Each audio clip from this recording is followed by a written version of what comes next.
24 Noofembar sanadkii 1984 maalin Sabtiya ayay diyaaradii Somali Airlines nooceedu ahaa Boeing 707 flight lambarkeeduna ahaa 415 duuliyana uu ka ahaa Maxamuud Xaaji Cilmi oo lagu magacaabi jiray Xaaji Dhagax ayaa waxay ka kacday garoonka diyaaradaha ee magaalada Muqdisho iyadoo ku sii jeeday Jidda Saudi Arabia laakiinse ku sii hakan lahayd magaalada Berbera. haddaba diyaaraddaasi ayay markay 30 daqiiqo hawada ku jirtay ayaa waxaa xoog kula wareegay 3 nin oo naftood horayaal ahaa. ugu horeyna waxa shirka diyaaradda laga hago si xooga ku galay Caawil Cadami Burhani oo dharka ciidamada markaasi ku labisnaa, laakiin waxa isku martay gabadh shaqaalaha diyaaradda ka mid ahayd oo la oran jiray Sucaad Maxamed. intii uu gabadha iska furfurayay ayaa waxa soo gaadhay nin kale oo ka tirsanaa shaqaalaha amniga diyaaradda. markaasi ayuu Caawil Cadami inta uu baastoolad la soo baxay ku dhuftay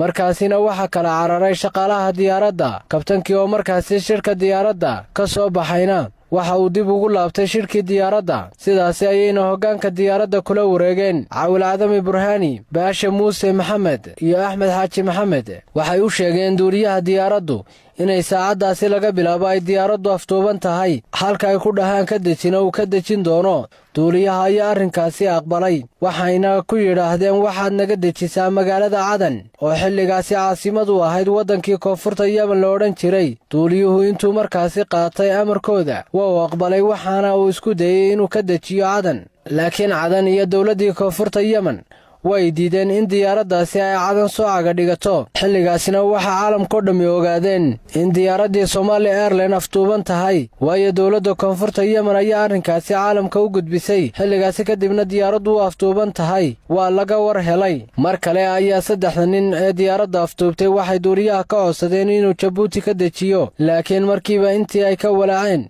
ayay ku yidhaahdeen waxaad naga dejisaa waddanka Liibiya. markaasi ayaa duuliyaha diyaaraddu Maxamed Cilmi waxa ugu jawaabay inaanu shidaal ku filan diyaaradda ku jirin, isla markaasina gaarsiiya Liibiya. markaasi ayaa afduubayaashu waxay go'aanka mandambaysta ku gaadheen in caasimadda Itoobiya Addis Ababa laga dejiyo diyaaradda. sidaasi ayuu duuliyuhu ku aqbalay inuu diyaaradda ka dejiyo Itoobiya, waxayna diyaaradda Somali Airlines caga dhigatay 11 subaxnimo 24 Noofembar 1984 garoonka caalamiga ee Bole International Airport ee caasimadda dalka Itoobiya Addis Ababa. kadib markii ay diyaaradii Somali Airlines soo caga dhigatay garoonka diyaaradaha ee caasimadda Itoobiya Addis Ababa iyadoo sida 130 qof, kuwaasi oo kala ahaa 118 qof oo rakaab ahaa iyo 12 shaqaalaha diyaaradda ahaa. rakaabka diyaaradda waxaa ku jiray 7 qof oo ajnabi ah, 2 Talyaani ah, 1 qof oo ka soo jeeda koonfurta Yemen, mid diblomaasi Masri ahaa, mid ka soo jeeda Mareykanka iyo mid ka soo jeeda waqooyiga Yemen. waxayna isla maalintaasi oo Sabti ahayd kuna beegneed 24 Noofembar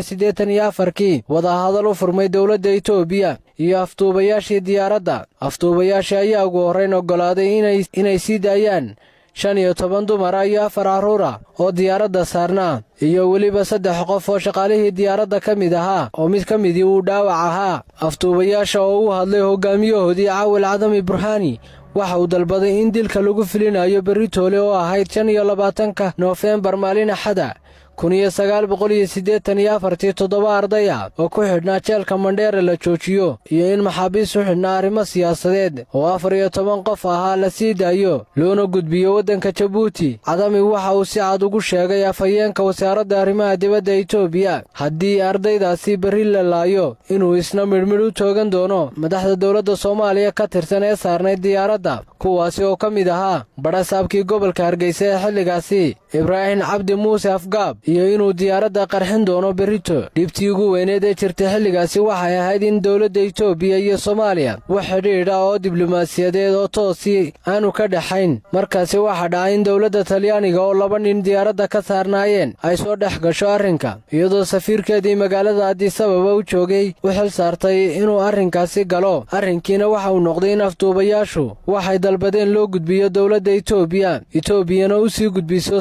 safaaradda Talyaaniga markaasi kadibna Talyaanigu uu sii gudbiyo xukuumadda Muqdisho waxayna ku jawaabto uu isagu ka soo qaado haddaba arrinka dilka ee Cawil Cadami oo hore ciidamada asluubta uga tirsanaa uu soo bandhigay ayaa waxay la yaab ku noqotay saxaafadda iyo dawladaha caalamka xilligaasina saxaafad badan oo abaari Itoobiya ka dhacay ka soo waramayay ayaa joogay Itoobiya laakiin markan hawlahooda oo dhanba waxay u wareejiyeen inay ka waramaan xaaladda iyo afduubka diyaaradda Somali Airlines isla habeenkii Sabtidii oo ahayd 24 Noofembar 1984 waxay dawladda Soomaaliya ku soo warcelisay inaanay jirin cid beritoole la laynayo waxa kale oo ay sheegeen inaanay ogolaan doonin waxay afduubayaashu dalbadeen waxaana dhacday muddo 5 jeer ah ay afduubayaashu marba dib u dhigaan xilliga kaba dambaysta ah ee ay qarxin doonaan diyaaradda Somali Airlines aakhirkiina waxa si toos ah wada hadal u galay 27 Noofembar 1984 madaxweynihii Soomaaliya xilligaasi waxaana uu maalintii ku xigtay oo ahay 28 Noofembar 1984 uu soo saaray war-saxaafadeed laga akhriyay raadiyo Muqdisho kaasi oo ku shaacinayay in dawladda Soomaaliya ay aqbashay wixii ay dalbadeen afduubayaashu ayna joojiyeen dilkii ay ku fulin lahaayeen ardayda dhawaqa dawladda Soomaaliya ka soo yeedhay waxa uu soo afjaray 75 saacadood oo wada hadal u socday iyaga iyo mujaahidiinta afduubay Somali Airlines